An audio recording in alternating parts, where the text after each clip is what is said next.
नमस्कार विद्यार्थी मित्रांनो, मी प्राध्यापिका राधा तिवारी गोसे वाणिज्य महाविद्यालय वर्धाच्या ई-लर्निंग प्लॅटफॉर्मवर तुम्हा सगळ्यांचे स्वागत करते। आपल्या 6व्या सत्रामध्ये म्हणजे 6th सेम मध्ये तुम्हाला इनडायरेक्ट टॅक्स म्हणजे अप्रत्यक्ष कर हा एक खूप इंटरेस्टिंग सब्जेक्ट दिलेला आहे। कारण का बरं हा इंटरेस्टिंग सब्जेक्ट आहे तर त्यामागे कारण हे आहे की जे एक नवीन संकल्पना 2017 पासून उदयास आलेली आहे जीएसटी, त्या नवीन संकल्पनेचा मूलतः आपल्याला इथे अभ्यास आपल्या 3 युनिटच्या रूपाने करायचा आहे। म्हणून हा तुमच्याकरिता एक नवीन उपक्रम असणार आहे या विषयाच्या अंतर्गत इनडायरेक्ट टॅक्स मध्ये।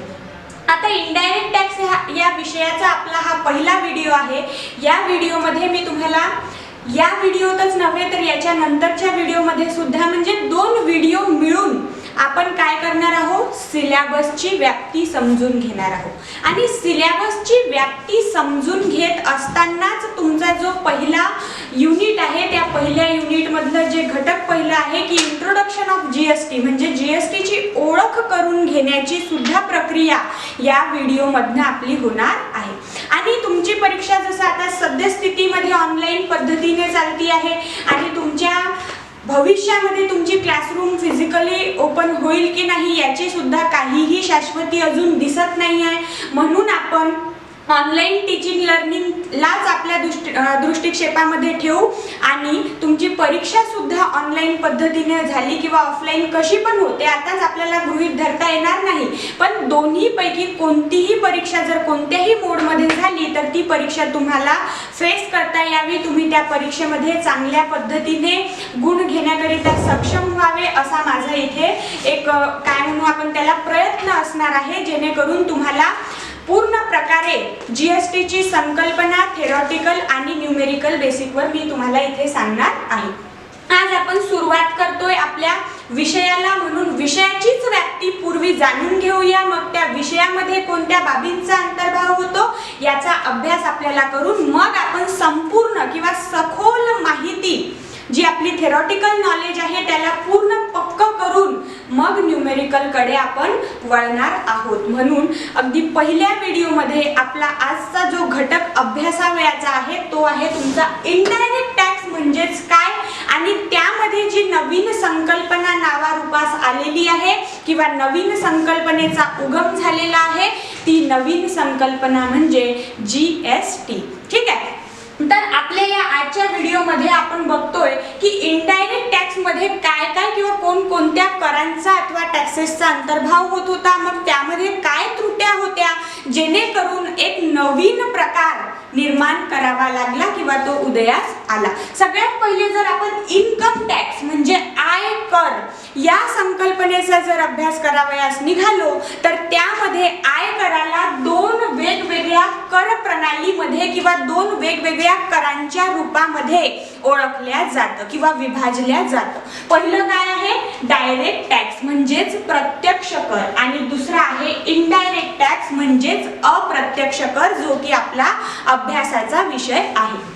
पण जो अभ्यासाचा विषय आहे त्याच्या व्यतिरिक्त त्याचा जो एक म्हणजे आपण ज्याला म्हणू की ज्या मुख्य घटकाचे जे 2 प्रकार आहेत त्यांना आपल्याला अभ्यासायचं आहे, म्हणून आपण थोडी माहिती डायरेक्ट टॅक्स संबंधी सुद्धा घेऊया। आता डायरेक्ट टॅक्स मध्ये जर आपण बघतोय तर इथे तुम्हाला 5 वेगवेगळे हेड किंवा शीर्षक दिसतील आणि या शीर्षकांमध्ये म्हणजे सगळ्यात पहिला आहे income from house property, income from salary, income from business and profession, income from capital gain आणि इन्कम फ्रॉम अदर सोर्सेस। या 5 वेगवेगळ्या शीर्षकांच्या अंतर्गत कर प्रणाली कशी कार्यरत आहे याचा आपल्याला अभ्यास करावयाचा असतो आणि त्या अभ्यासाबरोबरच आपण डायरेक्ट टॅक्सला असं म्हणू शकतो की डायरेक्ट टॅक्स जे पे करणारे असतात ते त्यांच्यासाठी त्रासदायक असतं। आता त्रासदायक कसं,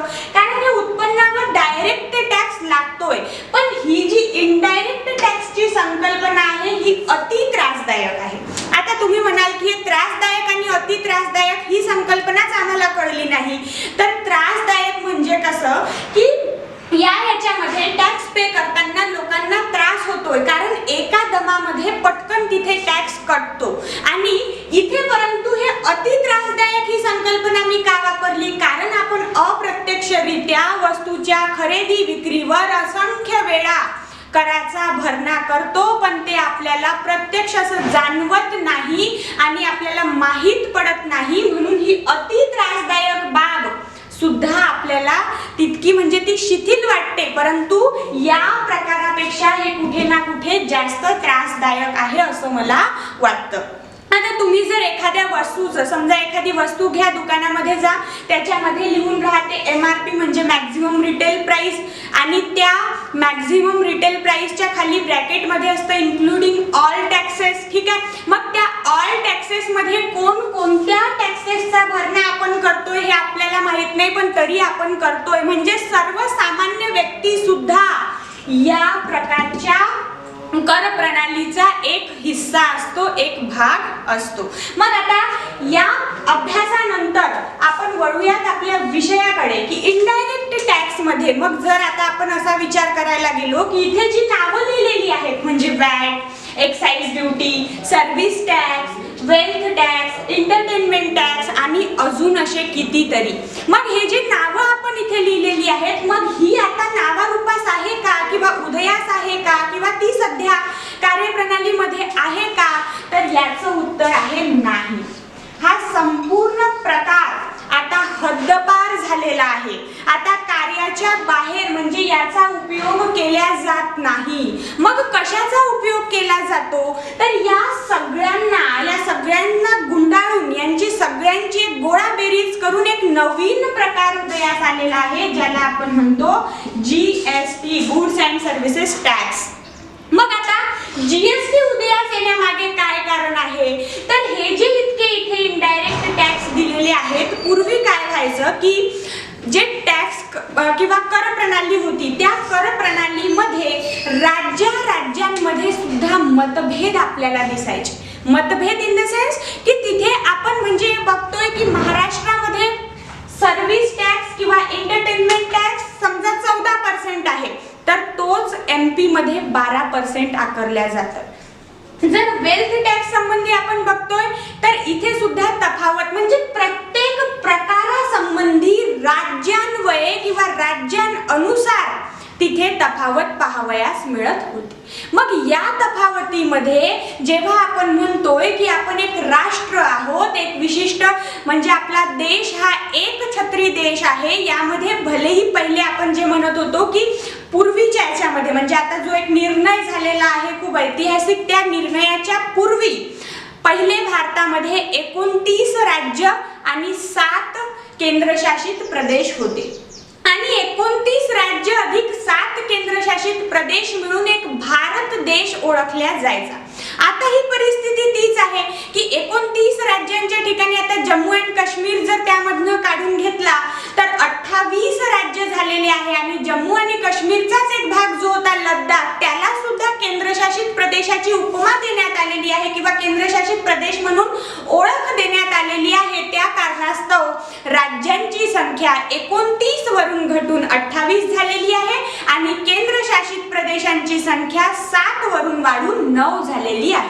मग आजची परिस्थिती काय आहे, तर 28 राज्य अधिक 9 केंद्रशासित प्रदेश मिळून एक भारत आहे. मग जेव्हा एक देश या राज्यांचा आणि केंद्रशासित प्रदेशांचा एक संकुल किंवा एक गोळाबेरीज म्हणून ओळखला जातो, तर त्याच देशामध्ये अशी वेगवेगळी किंवा विभिन्न कर प्रणाली का, असा प्रश्न सर्वांच्या ज्याला आपण म्हणू की दृष्टिक्षेपामध्ये निर्माण झाला. मग त्या प्रश्नाच्या उत्तरास्तव एक राष्ट्र एक कर, वन नेशन वन टॅक्स ही संकल्पना उदयास आणण्याकरिता आणि कर प्रणालीमध्ये एक रूपता, एक संघता निर्माण करण्याकरिता GST आणल्या गेलं. आता GST आणल्यानंतर मग या सगळ्यांची आता जमाबेरीज काय आहे, GST आहे किंवा इनडायरेक्ट टॅक्स आता ओळखला जातो फक्त एका नावाने, जो आहे गुड्स अँड सर्व्हिसेस टॅक्स. मग आता GST ची पार्श्वभूमी आपण समजून घेतली तर या GST ला मग केव्हापासून अंमलबजावणी करण्यात आली, तर 1 जुलै 2017 पासून आपल्या भारतवर्षामध्ये इनडायरेक्ट टॅक्सची जी संकल्पना आहे ती जीएसटी या नावाने उदयास आली. मग आता ही आपली थोडी माहिती घेतल्यानंतर आपण आता जीएसटीच्या अभ्यासाकडे जाऊयात की जीएसटीच्या अभ्यासामध्ये मग जीएसटी म्हणजे नेमकं काय ते मी आता तुम्हाला थोडं सांगण्याचा प्रयत्न केलेला आहे. मग आता आपण समोर जेव्हा वळू तेव्हा बघूयात जीएसटीचे वेगवेगळे प्रकार कोणते आहेत किंवा कोणकोणत्या वेगवेगळ्या प्रकारांमध्ये जीएसटी आकारल्या जातं याचा आपल्याला अभ्यास आता करावयाचा आहे. आणि तुमच्या माहितीकरिता सांगते की तुम्हाला जेव्हा इनडायरेक्ट टॅक्स हा विषय अभ्यासायचा आहे त्यामध्ये पहिला, दुसरा आणि तिसरा युनिट सलग जीएसटीच्या वेगवेगळ्या घटकांच्या अभ्यासासंबंधी आहे. म्हणून त्या 3 युनिटमध्ये ज्या वेगवेगळ्या बाबी आपल्याला अभ्यासायच्या आहेत त्याच्या पहिलेच आपण त्याचं सगळं थेरॉटिकल इथे नॉलेज घेणार आहोत. आणि आता जसं जीएसटीचे प्रकार आपण अभ्यासणार आहोत, या जीएसटीच्या प्रकारांवर सुद्धा तुम्हाला एक युनिट दिलेला आहे. म्हणजे हा समग्र इथे माहिती देण्याचा माझा कल आहे की जेणेकरून तुम्हाला जेव्हा आपण न्यूमेरिकल स्टार्ट करू, गणित स्टार्ट करू त्यावेळेस जेव्हा पहिल्या युनिट पासून सुरुवात होईल किंवा रजिस्ट्रेशन ऑफ जीएसटी पासून जेव्हा आपण सुरुवात करूयात त्या सुरुवातीमध्ये तुम्हाला प्रत्येक बाब ओळखीची असली पाहिजे. आपण जी प्रक्रिया करतोय ती प्रक्रिया का करतोय याच्या मागचं तुम्हाला जी कारण मीमांसा आहे ती करता आली पाहिजे, हा माझा उद्देश आहे. तर मग आता आपण जाऊया जीएसटीच्या प्रकारांवर किंवा गुड्स अँड सर्व्हिसेस टॅक्स हे कोणत्या वेगवेगळ्या प्रारूपांमध्ये आहे, आपल्या भारतामध्ये सद्यस्थितीमध्ये उपलब्ध आहे त्या वेगवेगळ्या प्रारूपांचा आपल्याला अभ्यास करावयाचा आहे. तर जीएसटी भारतामध्ये 4 प्रारूपांमध्ये ओळखली जाते. सगळ्यात पहिलं प्रारूप आहे सीजीएसटी, दुसरं प्रारूप आहे एसजीएसटी, तिसरं प्रारूप आहे आयजीएसटी आणि चौथं प्रारूप आहे यूटीजीएसटी. आता हे जे सीजीएसटी लिहिलं हे काय आहे? Central goods and services tax. इथे जे एसजीएसटी म्हणून दाखवलेलं आहे ते काय आहे? तर state goods and services tax. आणि आयजीएसटी साठी आय दर्शवतो integrated goods and services tax आणि यूटीजीएसटी मध्ये यूटी दर्शवतं युनियन टेरिटरीज. ठीक आहे. मग जेव्हा आपण या 4 प्रारूपांमध्ये जीएसटीला विभागलेलं आहे तर ते 4 प्रारूप नेमके कोणत्या घटकाच्या आधारावर पाडण्यात आलेले आहे किंवा आपण याला म्हणू की केव्हा जीएसटी लावला जाईल, केव्हा सीजीएसटी लावला जाईल, केव्हा आयजीएसटीचा अवलंब करावयाचा आहे, केव्हा आपल्याला यूटीजीएसटी उपयोगात आणायची आहे, या सगळ्या प्रश्नांच्या उलगड्याकरिता आता आपण इथे या प्रत्येक जीएसटीच्या प्रारूपाला समजून घेऊयात किंवा या प्रारूपानुसार जसं जीएसटी आकारण्याचं जे काही काम केल्या जाते त्यानुसार आपल्याला माहिती घ्यावयाची आहे. तर आता माहिती घेण्यास सुरुवात करूया आपण सगळ्यात पहिले सीजीएसटी आणि एसजीएसटी साठी, म्हणजे या 2 प्रकारांना समजून घेऊया. तर जेव्हा आता जसं आपण वर्ध्यामध्ये राहतो, ठीक आहे, आपण सगळे वर्ध्यामध्ये राहत असताना आपण वर्ध्याचे आणि आपल्याला जर एखादी वस्तू, आपल्याकडे एखादी दुकान आहे, एखादं काम आहे आपलं, त्या दुकानासाठी आपल्याला माल विकत घ्यायचा आहे आणि माल आपल्याला आपल्याकरिता मोठी बाजारपेठ नागपूर, तर मग त्या मोठ्या बाजारपेठेमधनं म्हणजे नागपूरमधनं वर्धेचा माणूस किंवा वर्धेचा व्यक्ती जर माल विकत घेत असेल तर हा जो व्यवहार झालेला आहे तो वेगवेगळ्या जिल्ह्यांमध्ये जरूर आहे पण राज्य आपलं एकच आहे. म्हणजे वर्धा सुद्धा महाराष्ट्रामध्ये आणि नागपूर सुद्धा महाराष्ट्रामध्ये. तर जेव्हा एका राज्यामध्ये व्यवहार केला जाईल, लक्षात ठेवा विद्यार्थी मित्रांनो की एक राज्य आहे ज्या राज्याचा वेगवेगळ्या जिल्ह्यांमध्ये व्यवहार होतोय, वेगवेगळ्या गावांमध्ये व्यवहार होतोय, पण राज्य हा एक संघ आहे, एक आहे. तर अशा वेळेस जीएसटी जी लावली जाते ती असते सीजीएसटी आणि एसजीएसटी. म्हणजे आपण ज्याला म्हणू की एक राज्य, ज्याला इंट्रा स्टेट म्हणतात, म्हणजे महाराष्ट्र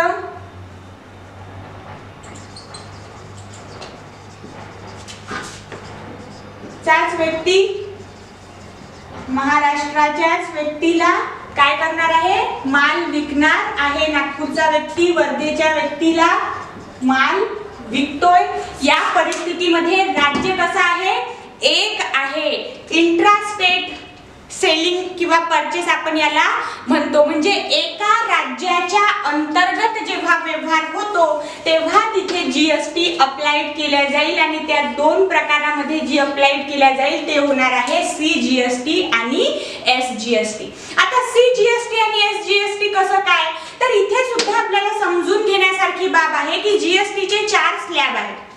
फक्त इथे हे समजवण्यासाठी तुम्हाला सांगतेय, मग विश्लेषणात्मक माहिती आपण नंतर घेणार आहोत. 5, 12, 18, 28 हे पर्सेंटेज मध्ये जीएसटी चे स्लॅब आहे आणि या स्लॅब मध्ये किंवा या एक जे पर्सेंटेजचं प्रमाण दिलेलं आहे या प्रमाणामध्ये याच्याच व्यतिरिक्त एक अजून आहे 0% म्हणजे ज्यावर आकारल्या जात नाही, ज्यावर म्हणजे जीएसटीच आहे नाही. पण प्रथमदर्शी आपण 5, 12, 18, 28 या याच्यामध्ये जीएसटी चे पर्सेंटेज लागताना बघतोय. तर मग आता जेव्हा महाराष्ट्रातल्या नागपूरच्या व्यक्तींनी महाराष्ट्राच्याच वर्धेच्या व्यक्तीला माल विकलेला आहे, या वेळेस कोणती जीएसटी लागेल, तर सीजीएसटी आणि एसजीएसटी लागेल. म्हणजे इथे आपण एक अशी बाजूला एक पुन्हा हे बनवते मी की ज्यामध्ये तुम्हाला एक सूत्रासारखं एक बनेल की जर इंट्रास्टेट आहे तर त्या इंट्रास्टेट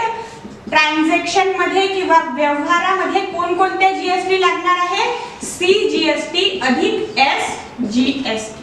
ठीक आहे, इथपर्यंत माहिती आपण जाणून घेतली की इंट्रास्टेट ट्रान्झॅक्शन मध्ये सीजीएसटी आणि एसजीएसटी चा वापर केला जाईल. मग जेव्हा इंट्रास्टेट मध्ये आपण सीजीएसटी आणि एसजीएसटी लावतोय, आपल्या जवळ स्लॅब कोणकोणते आहे, 5, 12, 18, 28. मानून चला की अगदी लक्झरियस वस्तू किंवा ज्या खूप म्हणजे आपण ज्याला उपभोगासाठी आपण ज्या महागड्या वस्तू घेतो त्या जर वस्तू आहे तर 28% लागेल. अगदी सुरुवातीला आपल्या म्हणजे दैनंदिन जीवनामध्ये लागणाऱ्या वस्तू असतील तर 5% लागेल. म्हणजे असा क्रम हा वाढत चालणार आहे. आपण फक्त उदाहरणासाठी इथे 12% जीएसटी हे जे आपलं एक्झाम्पल मी घेतलेलं आहे या एक्झाम्पल वर किती पर्सेंट जीएसटी लागणार आहे हा विचार करतोय, 12% जीएसटी लागणार आहे असं आपण गृहीत धरून चालतोय.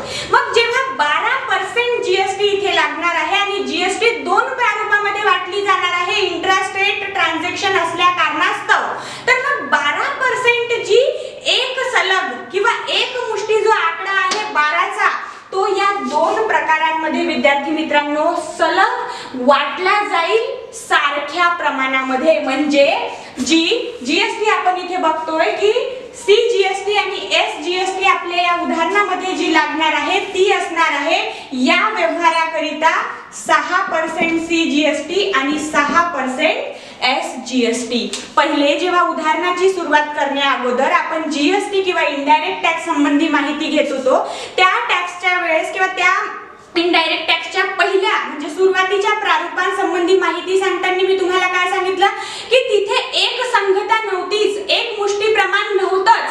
म्हणजे जर आपण राज्य स्वतःकडे जास्त प्रमाण ठेवतोय तर केंद्राकडे कमी प्रमाण जात होतं, कुठे केंद्राला जास्त प्रमाण जात होतं तर राज्याकडे कमी प्रमाण ठेवलं जायचं.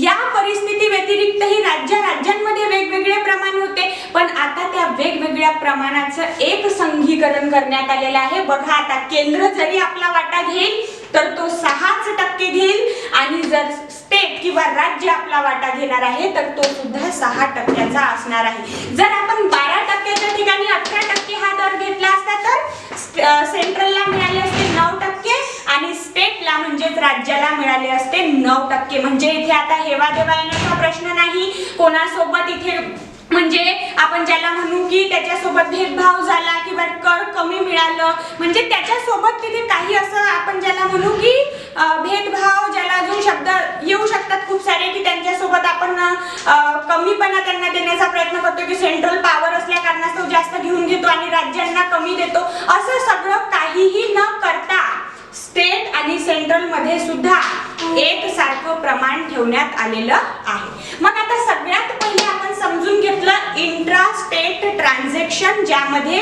दोन प्रकार किंवा प्रारूप आपण उपयोगात आणतोय, जे आहे CGST आणि दुसरा आहे SGST. आणि केव्हा वापरल्या जाईल CGST आणि SGST? जेव्हा एकाच राज्यामधल्या लोकांमध्ये व्यवहार झालेला आहे. एका राज्यामधले दोन वेगवेगळे ठिकाण असू शकतात, जसं महाराष्ट्रातलंच नागपूर, महाराष्ट्रातलंच वर्धा, म्हणजे दोन ठिकाणी व्यवहार झाला, पण महाराष्ट्र राज्य कॉमन असल्या कारणास्तव इथे आपण इंट्रास्टेट ट्रान्झॅक्शन घोषित करू याला. आणि या ट्रान्झॅक्शन मध्ये नेहमी तुम्हाला CGST आणि SGST उपयोगात आणायची आहे. CGST चा जो वाटा 6% चा असणार आहे तो केंद्र शासन ठेवेल, सेंट्रल गव्हर्नमेंट ठेवेल, central goods and service tax. आता हे सेंट्रल गव्हर्नमेंट म्हटलं म्हणून जी चा फॉर्म आपण गव्हर्नमेंट नाही लावायचा. जी हा मी तुम्हाला समजवण्यासाठी की सेंट्रलचा पार्ट कोण ठेवतोय, केंद्र शासन ठेवतो, सेंट्रल गव्हर्नमेंट ठेवते, म्हणून CGST हा वाटा असतो केंद्र शासनाचा. आणि CGST चा long form central goods and services tax. आणि जो SGST चा वाटा असेल तो कोण ठेवेल, तर राज्य शासन ठेवेल, कारण state goods and service tax आहे. तर आणि या टॅक्सच्या अंतर्गत जी येणारी रक्कम आहे ती त्या संबंधित राज्याकरिता असणार आहे. अशा आहे तुम्हाला CGST आणि SGST इथपर्यंत समजले असेल. त्यानंतर आता आपण समोर जाऊयात की IGST केव्हा उपयोगात आणल्या जाईल. तर IGST केव्हा उपयोगामध्ये आणली जाईल हे आता आपल्याला समजून घ्यायचं आहे. तर त्यामध्ये आता एक राज्यामध्ये जर व्यवहार झाला, म्हणजे महाराष्ट्रातलाच नागपूरचा व्यक्ती महाराष्ट्रातल्याच वर्धेच्या व्यक्तीला माल विकतोय, तर CGST SGST आणि त्याला आपण काय म्हणतो इंट्रास्टेट ट्रान्झॅक्शन. परंतु जर आता UPच्या म्हणजे उत्तर प्रदेशच्या व्यक्तीने MPच्या म्हणजे मध्य प्रदेशच्या व्यक्तीला माल विकलेला आहे, तर आता उत्तर प्रदेशचा जो अलाहाबादचा व्यक्ती आहे किंवा प्रयागराज आता जे नवीन नाव झालेलं आहे त्या ठिकाणावरचा व्यक्ती आहे, आणि जर MP मधल्या बैतूलचा व्यक्ती आहे, तर या दोन ठिकाणांमध्ये सुद्धा फरक आहे. पहिली गोष्ट ते तर आपल्या इंट्रास्टेट मध्ये पण होती, पण राज्य एक होतं, पण इथे ठिकाणांमध्ये पण फरक आणि राज्यांमध्ये सुद्धा फरक आहे. म्हणजे UPचा व्यक्ती MPच्या व्यक्तीला माल विकत आहे. म्हणजे जेव्हा राज्याची सीमा ओलांडली जाते, एका राज्यातून दुसऱ्या राज्यामध्ये माल विकल्या जातो, तेव्हा IGST लावल्या जाते, ज्याला आपण इंटिग्रेटेड GST असं म्हणतो. आणि हे जे व्यवहार झाला हा एका राज्यातून दुसऱ्या राज्यामध्ये झाला, मग या ट्रान्झॅक्शनला काय म्हणतात, तर इंटरस्टेट ट्रान्झॅक्शन. आणि या ट्रान्झॅक्शन मध्ये GST चं कोणतं प्रारूप उपयोगात आणायचं आहे, IGST उपयोगात आणायचं आहे. आता IGST ला पहिले समजून घेऊयात की IGST म्हणजे नेमकं काय असते. तर integrated goods and services tax हे दुसरं तिसरं काही नसून या दोघांची जंत्री आहे. Central goods and services tax अधिक state goods and services tax equal to IGST. आता तुमच्या मनात एक प्रश्न निर्माण होईल की जर याची गोळाबेरीजच आहेत मग हे नवीन प्रकारच का बनवला. परंतु राज्यांमध्ये किंवा राज्यांमध्ये होणाऱ्या व्यवहारांमध्ये द्वंद्व निर्माण होऊ नये, परिस्थिती अशी निर्माण होते. आता सांगते तुम्हाला उदाहरणास्तव की इंटिग्रेटेड GST मध्ये काय सांगितलं मी की UPचा व्यक्ती MPच्या व्यक्तीला माल विकतोय आणि एक संघता यामध्ये आपण 5, 12, 18, 28 या प्रकारानुसार घेणार आहोत. आता इथे वाटणी आहे का कोणाची, नाही, सध्या तरी नाही. IGST मध्ये पूर्ण 18% कोण ठेवून घेईल, IGST कडे ते जाईल आणि IGST जी असते ती गोळा केली जाते सेंट्रल गव्हर्नमेंट द्वारे किंवा केंद्र शासनाद्वारे. तर आता केंद्र शासनाजवळ IGST च्या रूपाने 18% GST ची जी काही टॅक्स व्हॅल्यू अमाउंट आहे ती पोहोचलेली आहे. मग आता UP वाला म्हणतोय की मी माल पाठवलेला आहे, मला माझा वाटा हवा. MP वाला म्हणतो मी माल विकत घेतलेला आहे, मी खरोखर त्या मालाला विकण्याचं काम करतोय, मला माझा वाटा हवा. द्वंद्व निर्माण होताना दिसतोय. तर यावर GST मध्ये एक म्हणजे अंतरिम किंवा अंतिम तोडगा काढण्यात आलेला आहे आणि तो अंतिम तोडगा असा आहे की UP वाल्यांनी माल विकला, कारखाना राज्यामध्ये आहे तर तुला बाबा रोजगार मिळाला, ठीक आहे, काम तिथे आहे. आणि एमपी मध्ये माल गेलं म्हणजे डेस्टिनेशन काय आहे, ठिकाण काय आहे त्या माल पोहोचण्याचा, कुठून त्या मालाचा सप्लाय सुरू होणार आहे, तर एमपी मधून सुरू होणार आहे. म्हणून केंद्र शासन किंवा सेंट्रल गव्हर्नमेंट ज्यांनी 18% जीएसटी घेऊन ठेवलेली आहे, तो 18% जीएसटी स्वतः सेंट्रल गव्हर्नमेंट स्वतः जवळ 9% ठेवेल आणि एमपी गव्हर्नमेंटला 9% पाठवेल. हे असते IGSTचं वाटणी. पण ही वाटणी तुम्हाला करावयाची नाही, फक्त तुमच्या ज्ञानामध्ये वृद्धी व्हावी.